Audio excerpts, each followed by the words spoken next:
ou então, na língua espírita, os nossos amigos espirituais. Esse tema ele é muito amplo. Nós fizemos um estudo bem longo sobre esse assunto, com 11 anos de pesquisa, que nós fizemos para fazer o trabalho. Nos trouxe esse muita alegria, porque realmente é um alento para o coração das pessoas que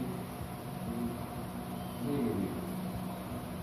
Mostra uma dimensão diferente do que são os nossos amigos espirituais. Então, temos hoje vamos tratar sobre esse assunto, e eu queria que nós pensássemos em sintonia, elevada, que nossas vibrações pudessem chegar até o próximo quarto, para que nós possamos receber todas as informações que serão passadas através de nós. Aqui nós não somos nada mais, nada menos do que um simples instrumento da linguagem dos nossos amigos espirituais que aqui se encontram nesta casa. Através da presença de vocês, que Deus nos abençoe mais essa noite. Muito bem.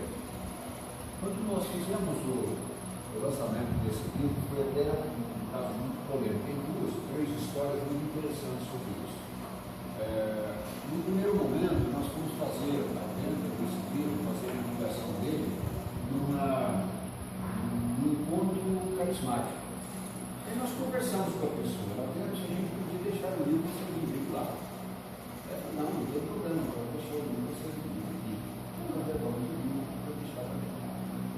Daí a pouco vem a pessoa com quem eu conversei, correu atrás de mim para ficar na porta para fazer divulgação, fazer reportagem, falar sobre o assunto, e a pessoa chegou e falou: olha, esse livro não pode ser vendido aqui não, ele é um livro espírita. E na primeira edição a gente não fez, ela veio aqui, a primeira edição vai lembrar bem, né? Porque ele não tem a característica espírita bem definida. A segunda edição a gente já não preocupou, já que a primeira a gente tentou ser o mais ecumênico possível, na segunda a gente então abriu mão desse projeto e continuou passando, inclusive, informações já muito características do livro espírita. Tá bom. Então, aí tem uma pessoa que acompanha desde o lançamento dele, que é o Augusto Alemão, só ele já vendeu mais de 2.000 exemplares desse livro. Ele vende pessoalmente. Qualquer pessoa que encosta e fala sobre o livro, e leu os argumentos da pessoa, e a pessoa compra. Ele faz muitas, ele vai ter Então, ele foi na Federação Espírita para poder conversar com o pessoal para o lá. Aí o pessoal virou e falou assim: mas esse livro não pode ser vendido aqui. Por quê? Porque ele não é um livro espírita. Então, o que será esse livro, né? Eu comecei a imaginar. O que será o livro? Primeiro, ele se baseia em fatos da Bíblia. Na Bíblia são feitas referências, 303 vezes são citados anjo e anjo na Bíblia. E a Bíblia ela é comum para todas as religiões. Para todas elas aceitam a existência dos anjos, guardiões e protetores nas nossas vidas. Na doutrina espírita, ele tem uma característica diferente. No Evangelho segundo o Espiritismo, nas orações inclusive, tem um vasto conteúdo que fala sobre anjos, guardiões e protetores. Com estas palavras, é só a gente vai buscar e lembrar que aqui exatamente com essas palavras: anjos, guardiões e protetores. Bom, só que a gente vai entender o que são os anjos, guardiões e protetores quando a gente fala sobre amigos espirituais. É exatamente o que nós vamos tratar aqui. Amigos espirituais, ou anjos, guardiões e protetores.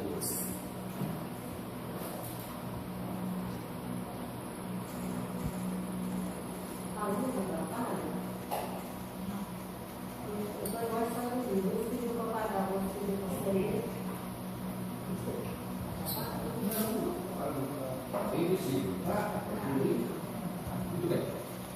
Eu digo o seguinte: que a providência divina manifesta-se incessantemente em todas as situações e em todos os lugares, proporcionando vasta gama de recursos com vistas à proteção, ao futuro e ao progresso das criaturas. Esse amparo que nós recebemos da divindade superior nos acontece de variadas formas, de muitos modos. Um deles dá-se por intermédio de tutores espirituais. ou então conhecidos no meio espírita pelo nome de guias, mentores, amigos espirituais ou anjos guardiões. Todos nós temos um anjo guardião, todos nós. Desde que nascemos, ou até antes de ter nascido, a gente já tinha esse amigo que tem uma evolução bem superior e que é designado por Deus para nos acompanhar, para nos auxiliar, para nos incluir, para nos proteger, para nos auxiliar na nossa evolução espiritual.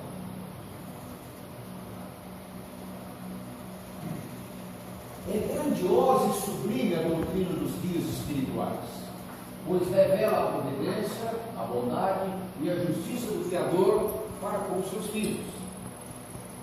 Deus nos coloca um amigo diferenciado espiritual para nos proteger,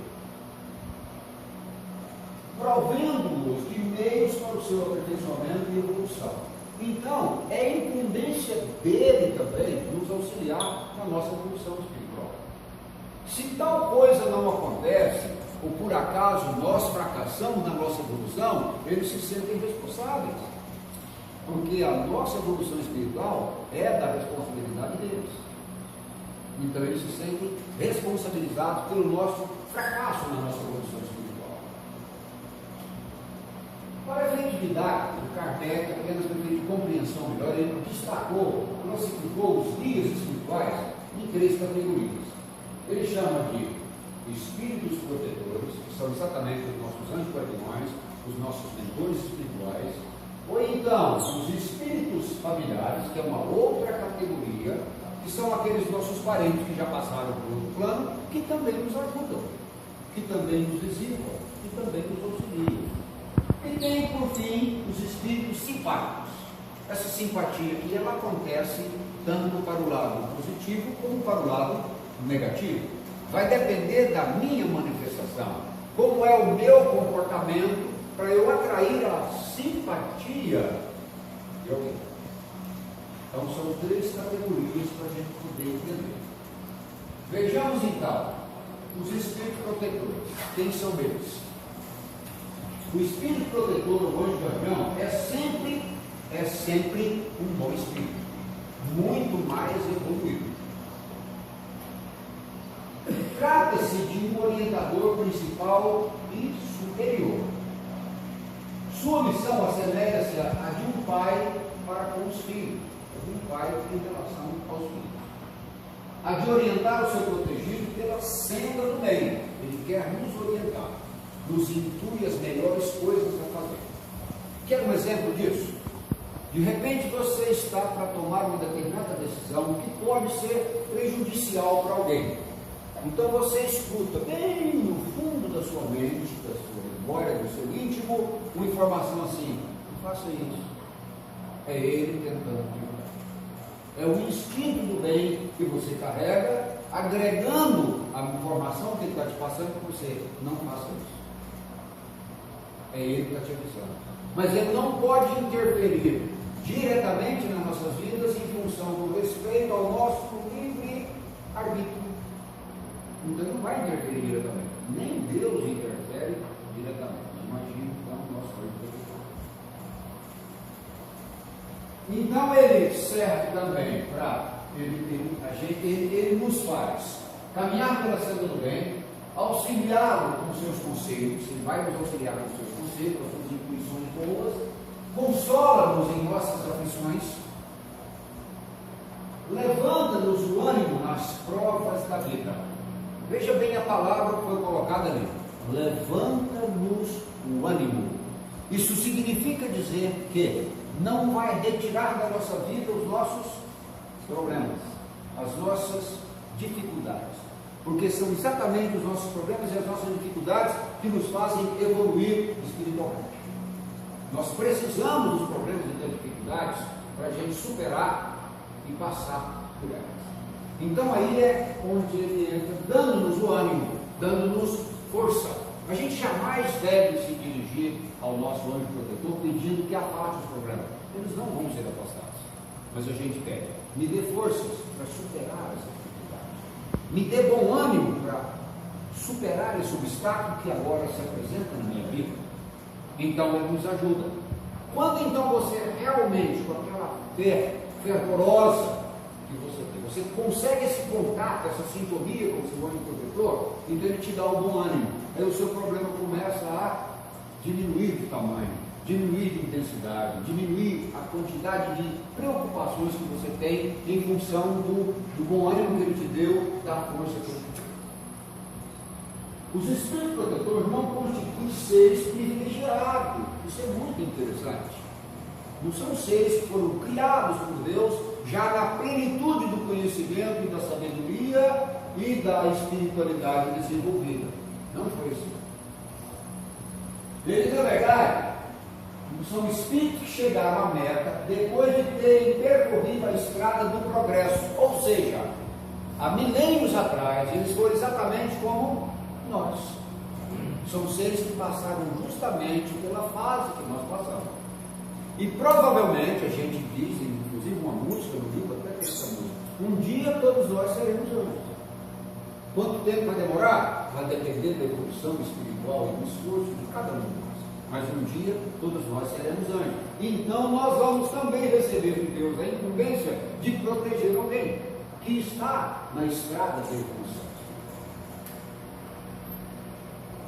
São almas que já trilharam as experiências de diferentes e inúmeras reencarnações, as mesmas pelas quais nós estamos passando, e conquistaram pelo próprio esforço uma ordem elevada espiritual.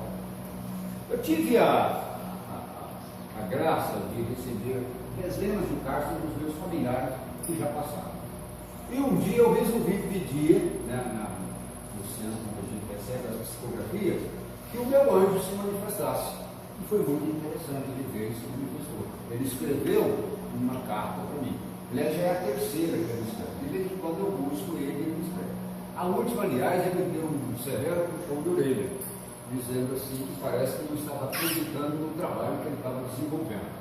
E eu já sei da origem dele, a presidente da nossa casa, ela tem evidência, e ela já viu o meu anjo e disse que ele foi um alemão, em datas passadas, a Europa tem um espírito alemão. Os alemães são muito rigorosos, são muito sistemáticos, então eu sinto ele muito sistemático. Talvez até essa natureza que ele conseguiu imprimir no meu comportamento, a natureza de ser sistemático, rigoroso, com horários. Então, mais ou menos, ele acaba passando para a gente, como a gente colocou no nosso livro, a influência que exerce sobre as nossas atividades, o nosso comportamento, o nosso pensamento, as nossas atitudes, as nossas palavras. Eles conseguem passar isso para a gente. Muito bem. A missão desses espíritos protetores tem duração mais prolongada, pois esses acompanham o protegido desde o renascimento até a desencarnação e muitas vezes durante várias existências corpóreas. Imagine o tamanho da responsabilidade que ele recebe como incumbência. E um detalhe muito interessante, que às vezes, se eu sou um espírito largado, que não dou muita atenção para a espiritualidade, ou não dou atenção para fazer as minhas orações, ou ir a um templo, ele também acaba ficando sem participar, porque ele está te acompanhando. Fica triste quando você erra, se alegra quando você acerta, vibra com você quando as coisas boas acontecem com você, mas se entristece, fica aborrecido quando você deixa de seguir aqueles ensinamentos que ele está tentando passar. A atuação dele não é de intervenção absoluta, ele não interfere absolutamente nas nossas atitudes, pois apesar de influir em nossa vontade, evita tomar decisões por nós e contra o nosso livre-arbítrio. Então não interfere nas nossas decisões de forma mais agressiva, apenas nos orienta, nos intui, para que nós possamos entender subliminarmente quais as decisões e atitudes que eu devo tomar diante de determinadas situações. Então ele sofre quando a gente erra, embora esse sofrimento não seja revestido das mesmas paixões humanas, porque ele sabe que mais cedo ou mais tarde o seu tutelado voltará ao bom caminho. E quando que é esse mais cedo ou mais tarde? É até a gente aprender com o nosso próprio sofrimento que nós precisamos mudar as nossas posturas para a gente adquirir um mínimo de felicidade. Então ele tem essa interferência com a gente, mas ele nos deixa. Se a gente quiser continuar errando, ele vai ficar num canto esperando o tutelado voltar e pedir: pelo amor de Deus, meu anjo, me ajuda que eu não aguento mais. Aí ele volta para ajudar. Porque às vezes ele também entende que é preciso que eu sofra para que eu possa entender a importância de orar, de ter fé e de acreditar. Ele não interfere diretamente nas nossas ações. Espíritos protetores dedicam-se mais à orientação de uma pessoa em particular, não deixando, entretanto, de velar por outros seres humanos, seres vivos, embora o façam com menos exclusividade.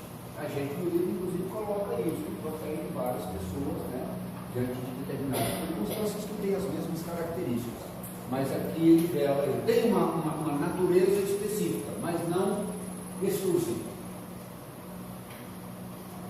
Exercem supervisão geral sobre nossas existências, anteriores agora ou até futuras, tanto no aspecto intelectual, incluindo as questões de ordem material, quanto moral, emprestando ênfase a esta última, por ser a que tem preponderância em nosso futuro de seres imortais. A gente já colocou aqui nessa casa mesmo que nós somos espíritos vivendo experiência carnal. Nós já viemos de outras encarnações passadas, vários exemplos. Aliás, milhares. Nós já viemos de milhares de encarnações passadas. E provavelmente teremos centenas de encarnações futuras, até a gente chegar ao ponto de não mais ter necessidade de reencarnar nesse plano onde nós nos encontramos. Segundo pesquisas, até como disse na outra palestra, né? Esse nosso espírito aqui tem mais de 150 mil anos. Esse espírito nosso aqui, essa turma que está aqui dentro dessa sala, em torno de 900 a 1000 reencarnações nós já passamos por aqui. Então é muito tempo. Como cada encarnação e volta à parte espiritual demanda em torno de 150 anos, então a gente está contando 2.150 mil anos. Então é muito tempo para a gente ter aprendido tão pouca coisa. Os espíritos protetores, em realidade, jamais abandonam os seus protegidos. Eles apenas se afastam, dando um tempo para a gente pensar e principalmente sofrer. Principalmente sofrer. Quando esses não ouvem seus conselhos. Quando a gente não ouve, não presta atenção, não dá bola para aquilo que ele está nos imbuindo, a gente com certeza vai sofrer por isso. Desde, porém, que chamados, voltam aos seus pupilos a fim de auxiliá-los no recomeço da sua trajetória evolutiva. Por isso, atendemos aos conselhos de Dona Mirângela. Dona Mirângela é que faz a fotografia para o de volta. Tem cuidado para que te não afaste psiquicamente do teu anjo protetor. Ele jamais se aparta do seu protegido, mas este, por presunção ou ignorância, rompe os laços de ligação emocional e mental, debandando da rota libertadora. Quando erres e experimentes a solidão, refaz o passo e busca-o pelo pensamento em oração, partindo de imediato para a ação edificante. Então, se a gente sentir que nós abandonamos essa informação, esse contato com o nosso anjo protetor, a gente precisa restaurar isso o mais rápido possível, porque ele é quem nos auxilia nessa. O momento chega, porém, que o aprendiz deixa de ser tutelado. Isso acontece quando o espírito atinge o ponto de guiar-se a si mesmo. Ele já consegue, pelas suas próprias intenções, intuições, forças e conhecimento, ele já consegue, então, um estágio diferente. Ele já não reencarna mais nesse planeta de expiação e prova. Então, ele já atravessou essa barreira de um planeta de prova e expiação. Parte já para um planeta regenerado. E a gente fica pensando quanto tempo nós vamos demorar ainda para chegar nesse planeta regenerado, né? A segunda ordem de espíritos que o Kardec definiu, então, didaticamente, foi dos espíritos familiares. Qual é que é o comportamento desses espíritos familiares? Eles são orientadores secundários, embora menos evoluídos, igualmente querem o nosso bem. Quem são esses? Todos aqueles nossos parentes que já passaram o tratado espiritual e que já conseguiram no outro plano um desenvolvimento que possa nos auxiliar. Porque às vezes, em determinadas circunstâncias, por exemplo, vamos dar um exemplo do filme Nosso Lar. No primeiro momento em que o André Luiz recebeu permissão, isso já tinha passado quantos anos? Só de 1 grau foram 8, depois mais alguns no Nosso Lar, onde ele tentando aprender, tirar aquela prepotência, aquela vaidade, aquele orgulho que ele tinha, né? Quando ele então foi limpar o chão lá do local onde eles recebiam os espíritos em sofrimento, então ele pôde se habilitar a visitar os seus entes queridos que aqui ficavam. Quando ele voltou então, ele sentiu aquela diferença no comportamento da esposa, que ela já tinha uma outra pessoa com quem ela estava vivendo. Então ele sentiu aquele ciúme colossal, né? E foi parar lá no grau de novo. Por quê? Ele baixou as vibrações dele, que o ciúme é uma vibração de expiação de prova. Então ele baixou a vibração e ele voltou para o grau novamente. Aí então, chegando lá, ele viu tudo aquilo, aí ele se refez, voltou e teve aquela atitude que vocês se lembram muito bem. Ele foi lá e fluidificou a água do marido da sua esposa, né? E ele tomou e no dia seguinte ele conheceu recuperado da pneumonia que ele estava. Lembram-se dessa passagem? Então tá. Então esse parente que é o André Luiz dá para nós uma prova bacana de como é que os nossos espíritos familiares podem nos auxiliar de alguma forma, desde que eles já tenham uma evolução que entenda que nós ainda estamos num planeta de prova e expiação e estamos passando por uma evolução espiritual. Podem ser os espíritos nossos parentes, familiares ou amigos.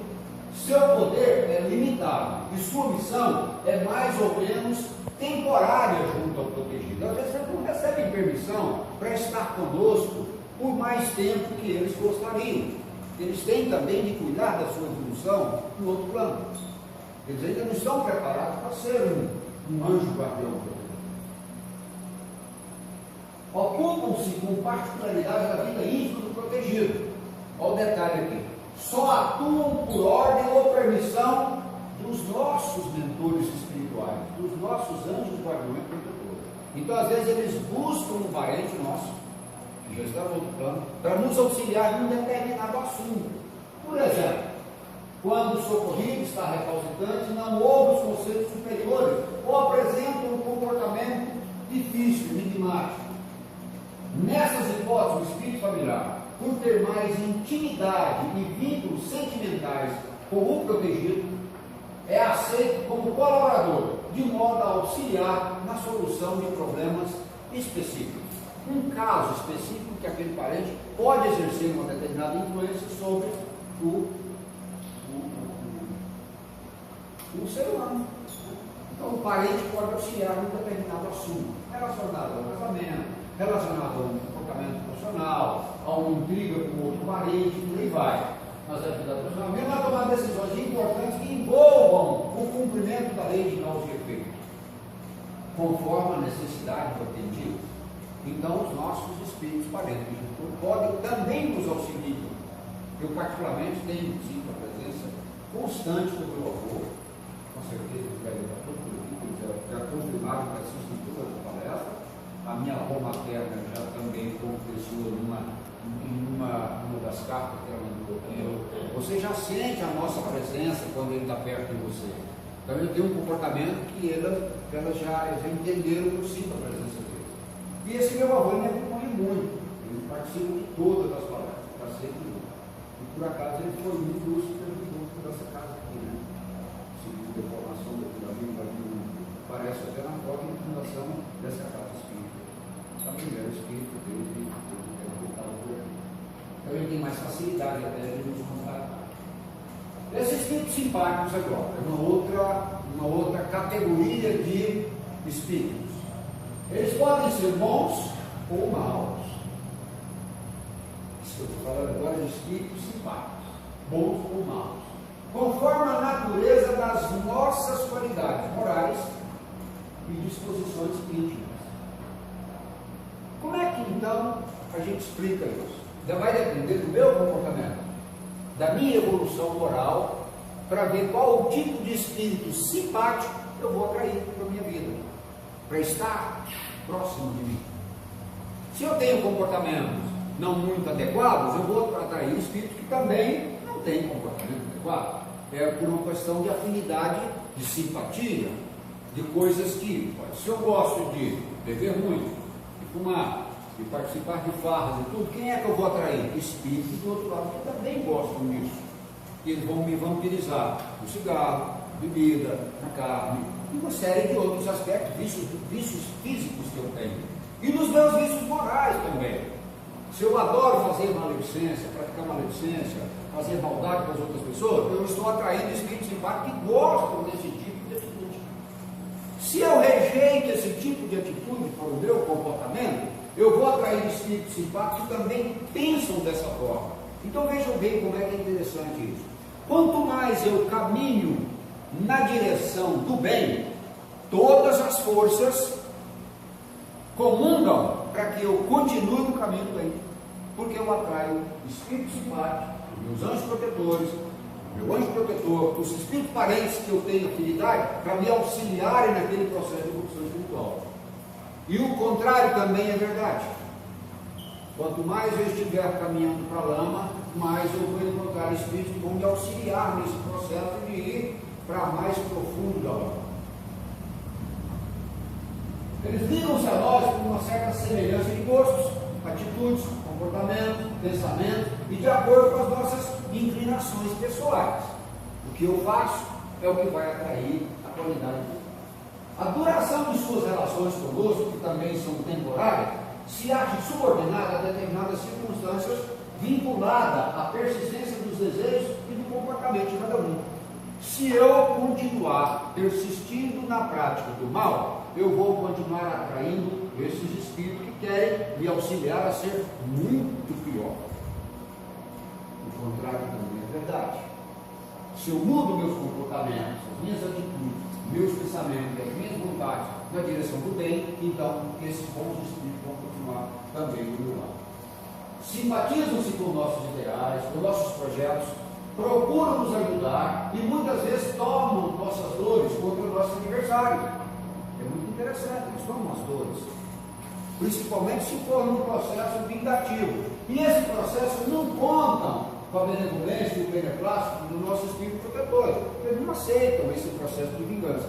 Mas se você tem, às vezes, um espírito mau que está do seu lado, por causa das suas tendências más, e você foi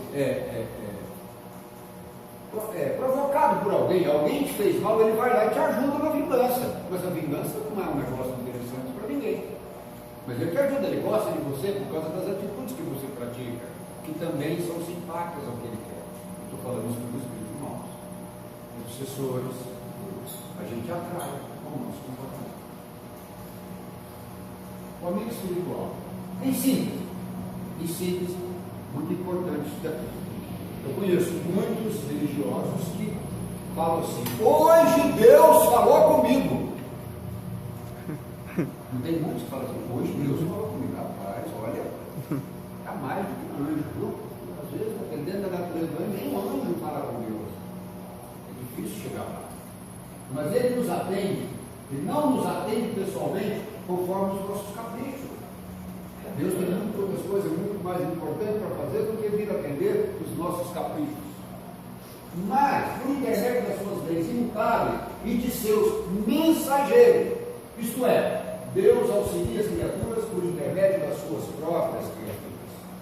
Então, quando eu estou fazendo a minha oração, oh meu Deus, me ajuda nesse processo, algum espírito bom que está ali próximo da gente é que nos auxilia.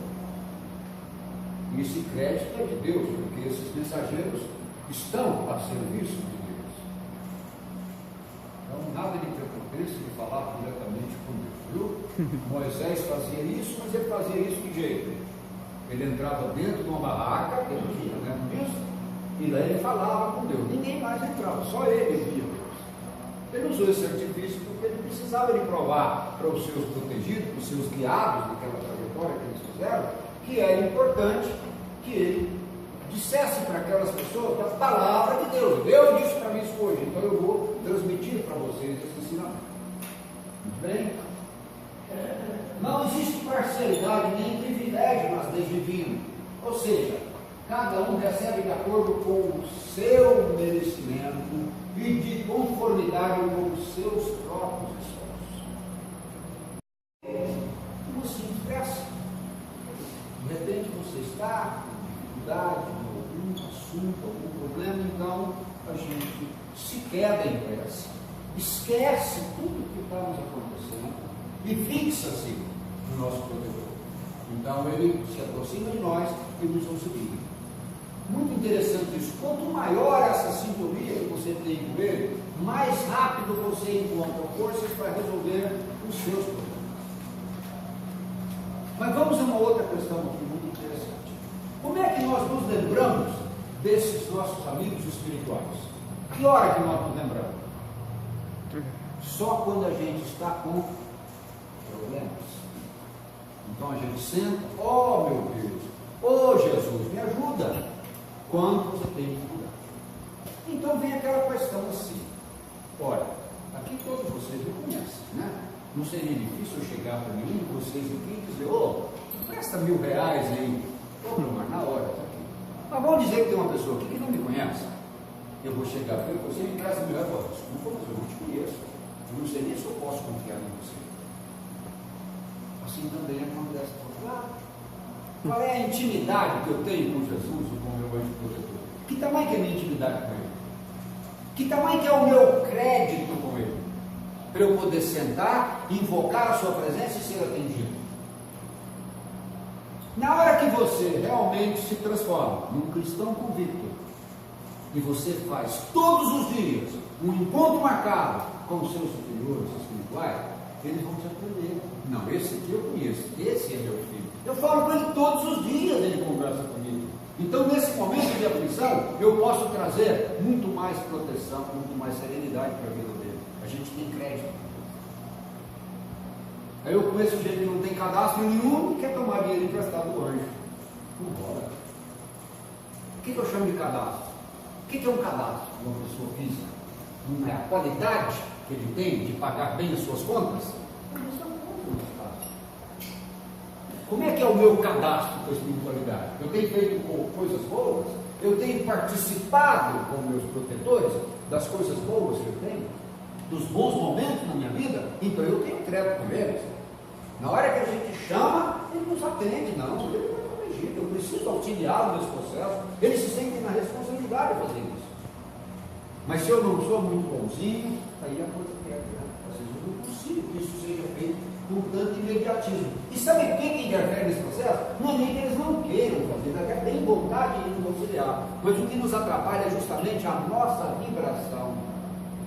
Às vezes eu estou tão tomado por coisas ruins que a minha vibração não atinge, meu chamado não chega a eles. Eu não consigo transferir a minha linguagem além dessas 4 paredes. Então eu não consigo escutar. Por isso a importância para a gente aprender sempre os ensinamentos desse nosso anjo protetor. Ninguém está desamparado. A mensagem de Janus resume bem: resolve-te por avançar. O processo no qual te encontras engajado é de evolução. Resolve-te por avançar sem as contramarchas tormentosas. Ascendendo psicamente, harmonizando-te emocionalmente, far-te-á respeitado pelos espíritos perturbadores. Mesmo tentando molestar, não encontrarão receptividade da tua parte. Eles vão continuar tentando nos molestar, tentando atrapalhar a nossa evolução. Mas a gente não dá ouvidos para aqueles ensinamentos negativos que eles querem nos transmitir. Recorda-te por fim de Jesus. Quem o encontrou descobriu um tesouro luminoso e, enriquecendo-se por ele, jamais tropeçará em sombra de aflição. Impregna-te dele e ser feliz sem mais controvérsias. Eu preciso me impregnar dessa presença divina. Eu preciso me impregnar da prática do amor e da caridade para com Deus, irmão, independente do que quer que seja. Quando eu estou impregnado daquilo, eu estou atraindo sempre os bons espíritos do mundo. Com os amigos espirituais que a gente tem, ninguém está desamparado. Desde que o meu processo seja de estar tentando evoluir para mim. Como é que a gente conhece o verdadeiro espírito? O verdadeiro cristão, o verdadeiro cristão, pelo esforço contínuo que ele faz na direção de acertar sempre. Porque errar, todos nós vamos continuar errando. Nós somos imperfeitos. Nós temos que admitir que somos imperfeitos. Há caminho de evolução maior. Mas nós estamos fazendo esforço todos os dias, todo minuto, para melhorar a nossa condição espiritual. Isso é que é o verdadeiro cristão. É muito importante a gente ler, estudar e conhecer as obras codificadas por Kardec, as obras básicas. Que começa com o livro dos Espíritos, o livro dos Médiuns, o Evangelho segundo o Espiritismo, o Céu e o Inferno e a Gênese. Isso é o Pentateuco da doutrina espírita. Eu preciso conhecer isso. Conhecereis a verdade vos libertará. Eu preciso conhecer essa verdade, para ver do que ela é feita, para que eu possa então me libertar das dificuldades que esse mundo apresenta. É muito importante também participar de um grupo sistematizado da doutrina espírita, para que naquele grupo eu possa desenvolver as minhas atividades espirituais. Boa noite a todos. Jesus continue nos abençoando e que nós possamos ter uma aproximação maior com o nosso grande protetor, entendendo que Ele está do nosso lado, quer nos ajudar em todos os momentos da nossa vida. Assim seja.